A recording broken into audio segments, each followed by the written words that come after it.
Internet, a psychologist's casual review, and today we're going to be reviewing Binswanger's book 3 Forms of Failed Existence on Extravagance, Crankiness, Affection. Before we start the review proper, I need to explain that there's been a wide range of translations of Binswanger, both in French and in English, meaning that there is not one unified translation. This just means that fundamentally these words, you might know them, and these concepts you might very well know them, but in a different vocabulary, with a different word. It's not to say that what the concept has varied, but you might not have called it that way. So in order to bring some form of clarity to all of this, what I'm going to do is that each time I'm going to talk about one of his main concepts, I'm going to be basically referring to the three translations, the English one, the other English one, and the French one, so that we can all kind of be on the same page. Also, what I will ask of you is just to remember the idea, the concept, rather than really the word and the vocabulary, if you are to benefit from this video to the fullest.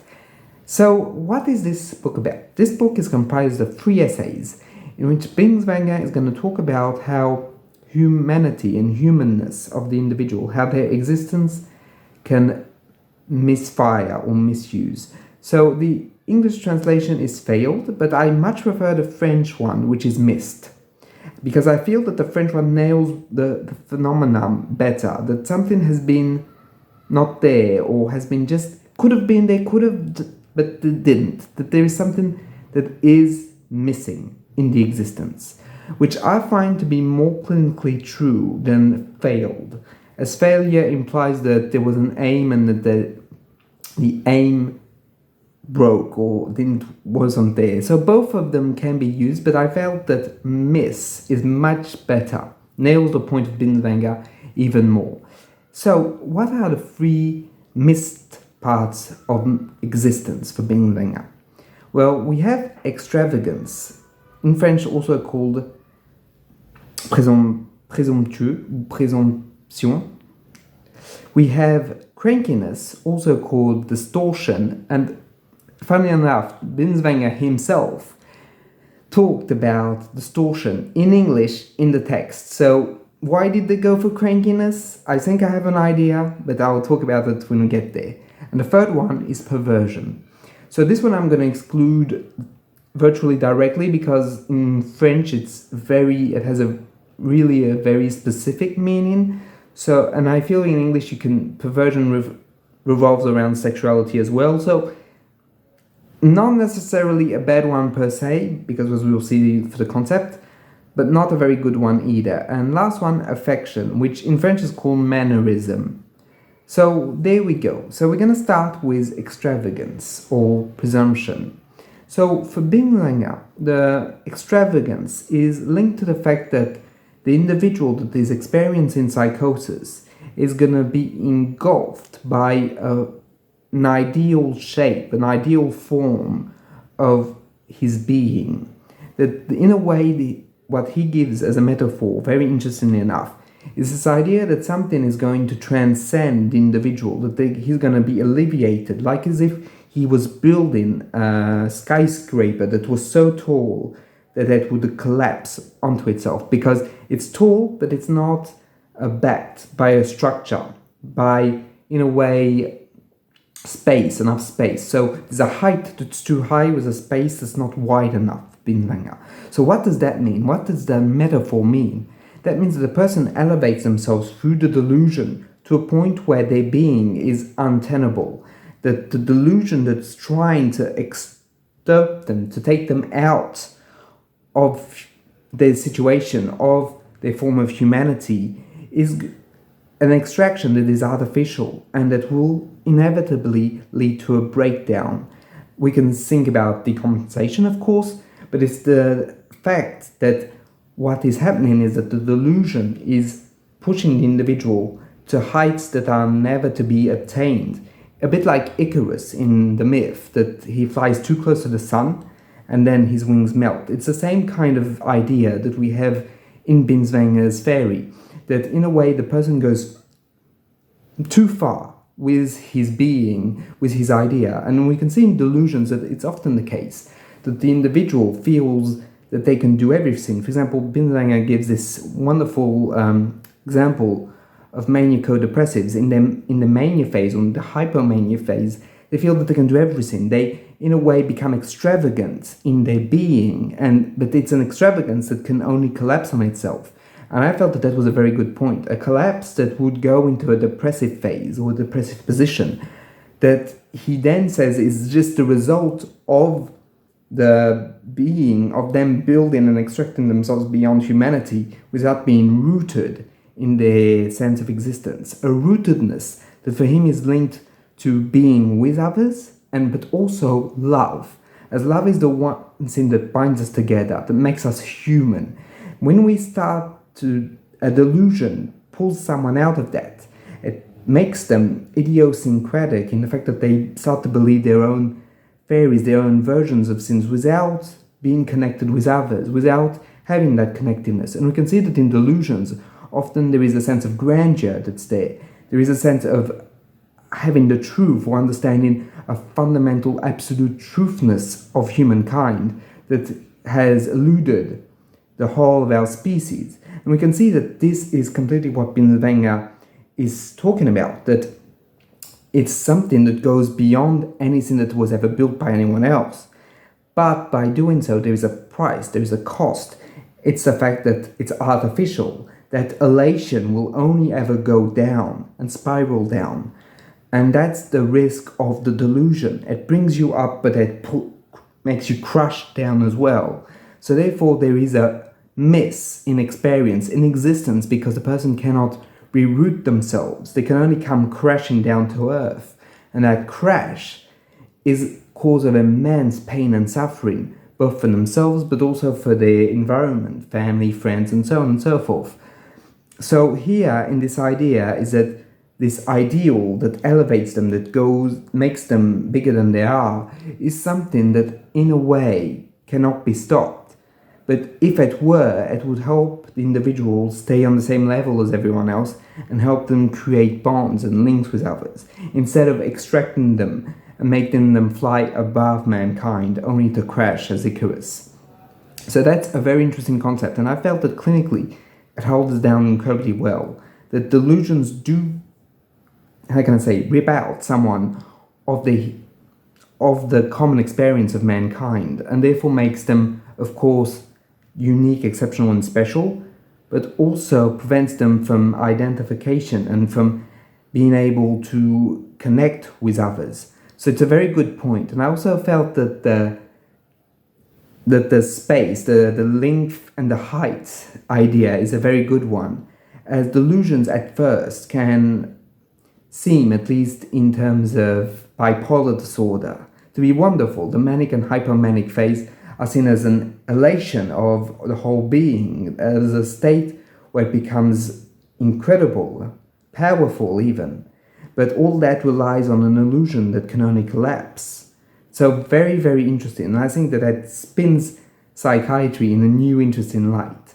So moving on to distortion, also called crankiness or perversion, depending on the translation, obviously. So distortion is this fundamental idea that also with the experience, with the lived experience of psychosis, comes a trade that can no longer be there. Because for Binswanger, when we connect with others, we trade with them. Our whole daily lives are based on interactions, on knowing what is going to be said and what's going to be responded to. That we all know that, for example, if I say hello, you say hello back, and so on and so forth, in hundreds of thousands of intricate and delicate interpersonal relationships and patterns. However, in distortion, those patterns cease to have any meaning. They become a bit lifeless, a bit stale, and they become they cannot be practiced anymore. In a way, the person that is distorting cannot themselves identify with the pattern and cannot play the pattern again. So therefore, it gives a form of caricature of the pattern, of the commerce that one would integrate in their daily lives. one of the very good examples that Binswanger gives is this case of a man who has a very sick daughter, a daughter who has cancer and who's going to die in a couple of months. Comes Christmas. The father gifts her a coffin. So here we can see that in the interaction, every social rule has been broken down, bent, and just is meaningless. Because as we all know, Christmas is a moment where we celebrate of being together, when in a way we try and focus on the positive, quote unquote. But the father did not focus on that. He gifted her a coffin. So why did he do so? According to Binswanger, what is happening there is that the father does not see his daughter as someone with potential future. He sees the future of his daughter as limited. And the only thing that she could ever use for her future, the only object, the only tool, is a coffin, because that's where she's going. She's going to die. And therefore that death is the only thing left for her. Therefore, the only thing that can be of use is something binded with death. So in a way, we can see that here, in this very example, that the distortion is that the codes, the things that we interact, how we interact, just collapse on themselves, and the person that's doing the distortion just completely twists the relationship. But I think that that's one of the reasons why the translation of perversion was used, because perversion in Latin, pervertere, means to twist. And this is what is happening, there's a twist. And for Binswanger, that twist is like a screw that is bent, that the moment you can no longer screw, that there's something that doesn't go to the full way, something breaks down, something doesn't work. And that's exactly what distortion is, something that doesn't work in the interpersonal relationship, something that just ceases to make sense. Or worse, that could have made sense but doesn't anymore for neither party, because the distortion implicates two people, two parties that just in a way can no longer communicate. It's a breakdown of communication itself between two or more people. He gives another example, very interesting, of a patient that he had that had beef tongue to eat, and instead of eating it, he put it on his head and said, "This is so refreshing." For Binswanger, what is happening in that moment is that vision of the beef tongue is refreshing to me is idiosyncratic, i.e. the individual that does it is the only one to understand it. So that there is no shareable meaning, there's no interconnectedness possible, because that meaning is exclusive to one individual and cannot be shared to others. It's something that happens a lot in delusions. You don't understand. And that non-understanding creates a communication that cannot really be on equal footing, because you just don't get it, because it's completely impermeable. It's not an exchange. And that's one of the things that I found very interesting, because in the case of distortion, he gives the example of a business. It's like you trade. And he says that even when people start breaking down the communication, we have a craftsman's vocabulary, like we say, they're hard, they're unbendable, they cannot be reached within, that they are impenetrable, that they are opaque, and so on and so forth. So we can see that there's a craftsman vocabulary, as if the clay that we were modeling does no longer work. And that's exactly it. Our tools that we normally have in human interaction cease to work, cease to be, or if they work in a very strange way, a strangeness that is created by the distortion, a distortion that also shows that for the individual's being, his presence in the world, no longer is stable, that they have to resort to another form of communication, another way of presenting, and therefore shows a form of massive sense of insecurity within themselves. So a distortion is very important, as it's the link in between subjective and interpersonal relationships in Binswanger's theory. And the last one is affection. In French it's called Mannerism, and I felt that the French translation was much more adapted. Why that? So for Binswanger, Mannerism is when the codes themselves are used as a large-stitched attempt to try and maintain a sense of self. However, they're used, but they're not properly understood. And for him, this question of mannerism expands far beyond the question of schizophrenia or psychosis, but is really the question of the codes, the codes that we have, the codes that we use. And for him, for example, the difference between distortion is a concept that basically the communication breaks down. Mannerism is the codes that one has. For example, let's say one of the codes at Christmas is to give gifts that people want. Well, what's going to happen is that fundamentally, in the case of mannerism, there will be gifts, but they might be unadapted. For example, gift an iron to a 3-year-old. The 3-year-old isn't going to iron his clothes or their clothes. In the same way, you can see that mannerism here is the fact that the codes of how to be just basically are used, but used in a bizarre way. That bizarreness, that play on codes, if we could even say play, because it's not really that. It's the fact of superimposing something that does not work on a situation. And for it to become rigid, the person can't grow out of those codes. Those codes, even if they're ill-adapted, are not there to be played with. They're there to just answer something. And that something is the preservation of one's existence. For example, that made me think about that. For example, Lane gives the case, I think, of David, in which he was a history professor that just came with the costumes of the periods he was talking about. But in doing so, he became the period. He just incarnated the period. Just instead of talking about it, he became it, showing that there is a mixture of the self and of the external world. And that's what mannerism is. It's when the codes are used but completely devoid of meaning, both for the others but also for oneself. As mannerism is a way to try and keep a sense of self, a way of being in the world, but is doomed to fail because it's ill-adapted, it doesn't work, it doesn't function. It's in a way, it's like using, it's like using glue to fix a handle, right? It doesn't work, it won't work. And that's exactly what is happening. It's the form of like the only thing that's left is a hammer, and therefore everything is going to be solved with the hammer, even if it's not going to work. And for him, that goes beyond the question of schizophrenia.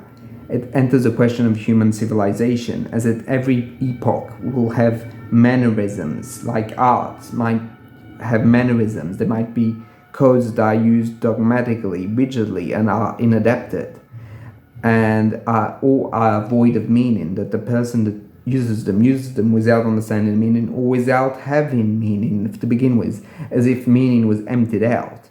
And I found that very interesting, as art these days seems also to be sometimes, not all art, not all creators, and not everything, but there seems to be a form of mannerism where the code is applied without having this play on it. It is applied because it needs to be applied.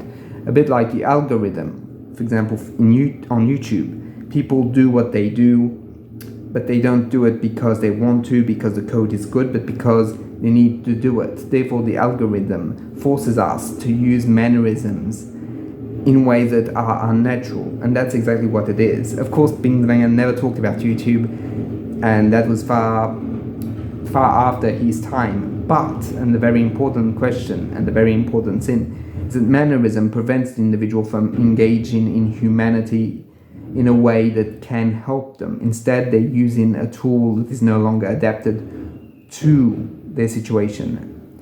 And I found that to be very interesting. And for Binswanger, these three forms are not to be just understood as symptoms of schizophrenia or symptoms of psychosis, but as a way of being that has missed the mark, as I was saying earlier in the video. Something that should have been there but wasn't, or something that is there but is twisted, because it cannot be any other way. And for him, which I found also very interesting, and why I like Binswanger, is also that he frees himself of the etiology. He doesn't try and understand why it happens. It's just taken as a matter of fact. It does happen, therefore the individual has to deal with it. For him, the the only sin that really comes into the thinking of an etiology is a question of anxiety.